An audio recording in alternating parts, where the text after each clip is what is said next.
Right, hello fellas, welcome back to a brand new video. I've came to see my good mate Ali. Ali has got an incredible car collection, but today we've came to his house and we're going to look in his private garage in the back garden. So we've got 4 cars in here. We're going to start with the most ordinary car you've got, Ali, which is the most ordinary, the most road going. The most iconic, you mean? This is a Moonstone Blue Yep. Sierra RS500. 56 maiden Moonstone Blue. 52. 56 You should white. know that. 56 white. Yeah. Centre lock wheels. Centre lock, genuine BBS centre lock wheels. Right. 18 inch. 18s, not 17s. Yeah, not 17s at 18s. Right. Big bore exhaust, conies, but that's kind of standard. That was classed as being the standard mod of the day.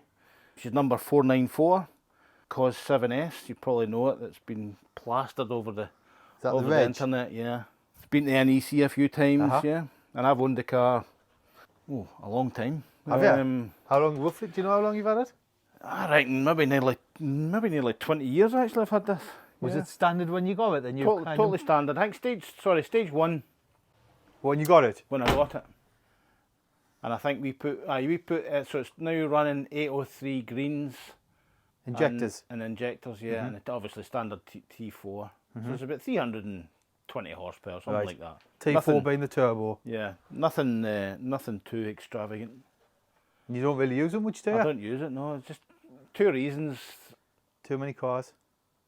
Too many cars, too many fingers and so many pies, the value of them, the insurance, and actually more than anything, worrying about what other people on the road, see if that get damaged, that's someone's on the phone and they go in the back of it. Aye. And were you there, mate? And were you there? So that's the most road going car we've got in your garage. Yeah, totally. So here we've got a ProDrive Honda Accord.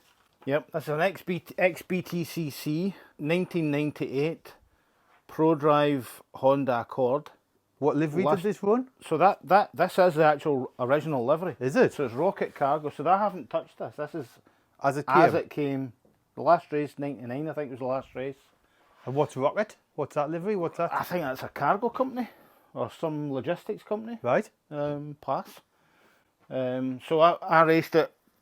I think 2006 was the last time I raced it at various venues, Croft, Knockhill, but it's lain dormant for the last probably 16 years, and hopefully in the next few weeks I can get it recommissioned and take it down to Brands Hatch for the Super Touring 2, Super Touring Power 2, something like that, at Brands Hatch. So you use this car as well, don't you? It's not an ornament that sits in your garage. Well, it's been an ornament for 16 years, but it's going to be a race car, yeah.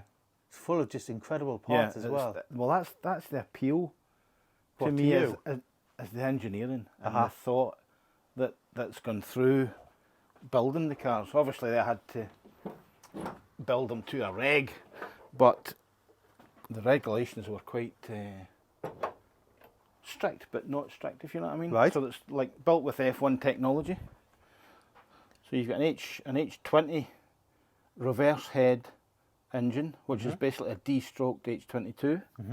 It's a Neil Brown engine, and it sits behind. I was going to say it's sitting right back. So technically, it's a mid-engined car, and it's got a Hewland 6-speed sequential gearbox, again, from ProDrive. And you were saying as well, like you recommissioning it, you're getting it back out, putting it to time. I said, are you putting a time belt on? Timing belt, set of plugs, obviously the oils and things like that done. But it's all available from Euro car parts, like the time belts and that. I wouldn't go to Euro car parts. Well, you know what I mean. No, it's like just a generic time belt. Yeah. Head gaskets and things like that. I think that was part of their regs. They had to use certain parts from original cars. So like say the cylinder head, you would think that would be a complete racing head, but they had to use the original casting and then machine it to suit. Oh, right. So you've got, what's this, your expansion bottle? That's your water, yeah. And what's this one? That's your dry sump. That's your oil. The next one will be that. I think that's gearbox. That one. Right. Yeah, that's gearbox. And then brakes or something. And that's brakes, yeah. And that's clutch. And as well, I'm looking inside. The seat's far back as well, isn't it? This driver's seat. Back and into the middle. And you've got a control panel there with Is that your anti-roll bar adjustment? Yeah, so adjustable. Yeah, so adjustable anti-roll bar while you're driving. So you can obviously have a note of when you would be testing the car, and each specific corner would have a different anti-roll bar setting, and that would be part of your job when you're driving in a BTCC to remember what your settings were for. Change your anti-roll bar as you go around the car track. Yeah, so you would just change the settings As you're going. as you're going. Yeah, or for each corner basically. Oh, that's mad, isn't it? So the way they work is basically quite simple, really. It's just a cable onto a blade on the roll bar.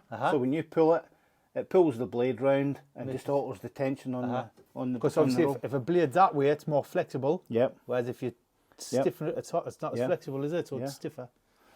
So how many have you got? So you got 1, 2, 3, 4, 5. 5 position settings on the roll bars, front and rear. And obviously, it's got soft and hard on. Yeah. Rear, front. Then you've got a selection of fuses and start, ignition, master off, fire extinguisher. Yeah. All carbon fibre door cards and everything on the back there. No, it's proper. I mean, the budgets for these cars were millions of pounds. I mean, this is a proper works car. You've actually got two as well, haven't you? And you I've got one behind you as well, yeah. You didn't pay millions, did you? No, no, far from it. Can we tell people how much you paid for the two? If I told you, you wouldn't believe me. 10 grand. 10 grand for this. For this. For that. No, more. So, 10 grand for this car, so which is ProDrive chassis 3, 9803, 9801 chassis, plus the truck. The truck? Full of spares. There was an Arctic truck full of spares as well. Have you got pictures? I can dig them out, maybe. Aye. Yeah. But it wasn't liveried or anything like that. But Right. yeah.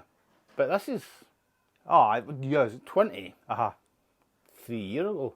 Something like that.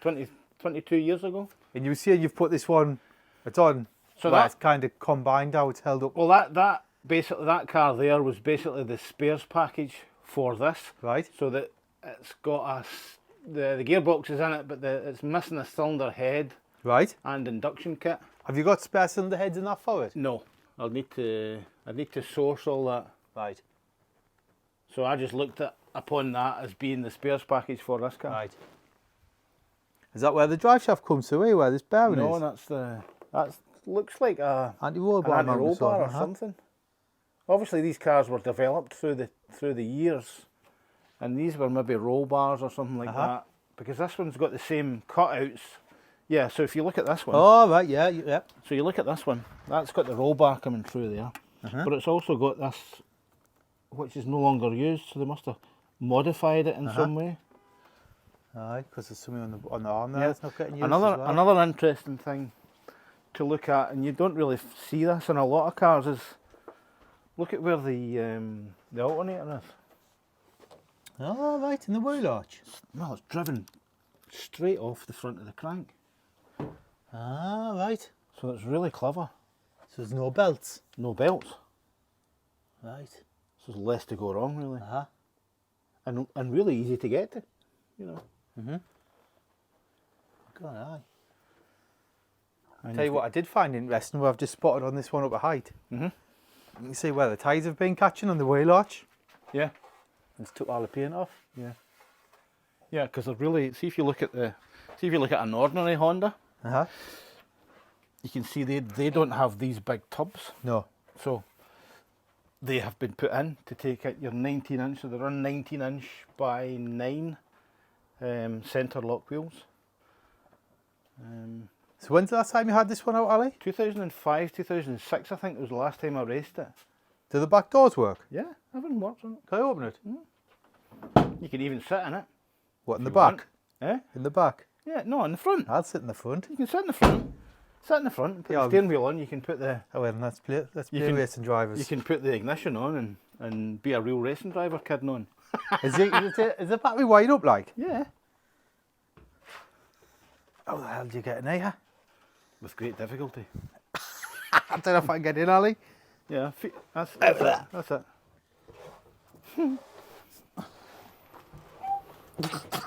God. Oh. Didn't see that. Yes. There Check you the go. phone. So, Wow. and then we put the steering wheel on.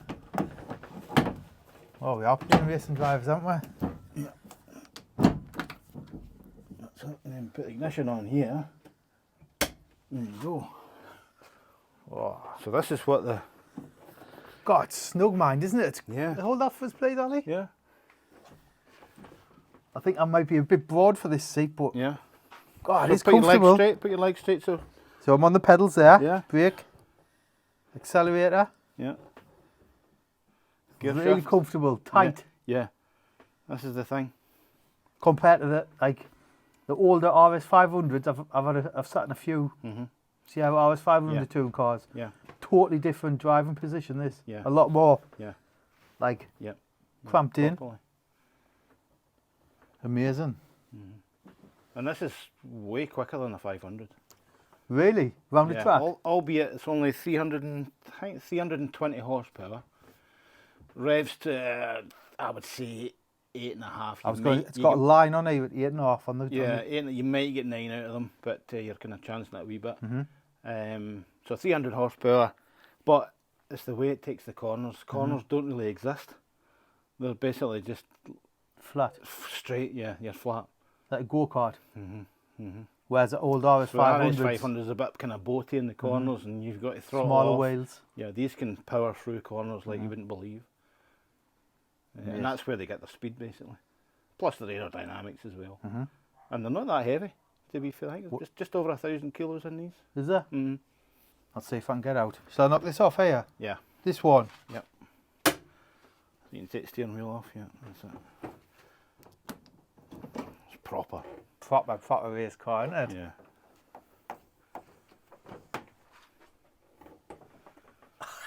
How do you get in and out of here? You've got to spill out. I think you're going to live in there. That's where you'll spend the night tonight. That's it. Tell you what, that's it's not easy to get out of that, is it? No. Tell you what else I've noticed. It's the original dashboard. Yep. Then there's the original dash by the looks of it. Then they've just extended it with this piece of carbon fibre Yep. to bring the steering wheel out forwards. Mhm. Mate, that's amazing. And this crash, the crash laws on the BTCCs, this is like solid carbon for the side impact. Solid, is it? Yeah. Oh, aye. So Yeah. thick, aye. So is this pretty much the same inside then? That's the exact same inside. It's full. I've got full of rubbish, but Right. basically, yeah, it is. So you've got your carbon door, cards and everything. But With steel door. I use it as a hut. Aye. That is The my garden shed. That is my store. Mate. Oh, you've got a little vent on that door as well there. Yeah. When's the last time you opened that door? Oh, I'm guessing not long ago. Not that with all long your- ago, yeah. So But that's I- where you keep all your car cleaning stuff? Yeah. Mate, amazing. So this was Lee Brooks' car. Mhm. So this is the ProDrive chassis 9803 and Lee Brooks' car. This is ProDrive 9801. And there's a wee bit of kind of controversy whether it was Tarquini's or Thompson's car. Right, But we can't really tie down what it is. right. But it's got to be one of them. Uh-huh. A lot of this, and a lot of the spares that came with the car were marked Tarquini, and a lot of them were marked Thompson. Right. But with no, No way of- positive way of identifying. Because Is there no damage what you would identify it with? there's nothing on it at all. But what I've done here is I've lined out when it was liveried. Mhm. There's like they've left little scratches, and I've kind of highlighted them, Mhm. and it's looking to be caliber Right. or something up the side. You'll have to send us some pictures and we'll put Yeah, how yeah. the car probably looked Mhm.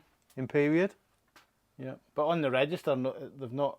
Obviously, there's a super touring car register. Uh-huh. They've not identified whose car it was. Right. Because the teams at the time didn't bother to note chassis numbers to drivers. Uh-huh. Wasn't important to them, Wasn't really, important was it? then. That's the Just thing. winning racing. Yeah. So it's actually sat up there 20 years. Uh-huh. Um, And you saying you got it up with a trolley jack, didn't you? yeah, just trolley jacking a Saturday afternoon and a few beers and just Ah.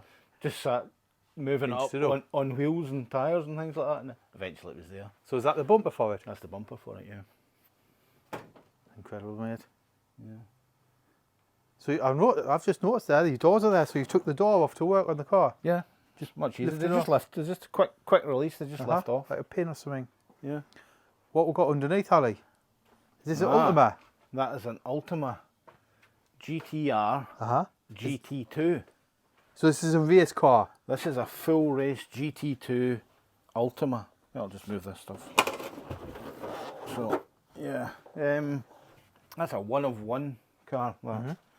Built by. I'm trying to remember now. It's built by Colin Blower Motorsport. Right. Um, Can I pull the sheet back? yeah, yeah. Do you use this then? I used to. I've not had it out for a number of years. When's the last time you were out in this then? 2014, I think was the last time I had that out. So yeah, so this is not your regular Ultima. Will not be able to open the door, will it? It'll go up, does it? It goes up, yeah. You can get in. Aye. You can get in, yeah.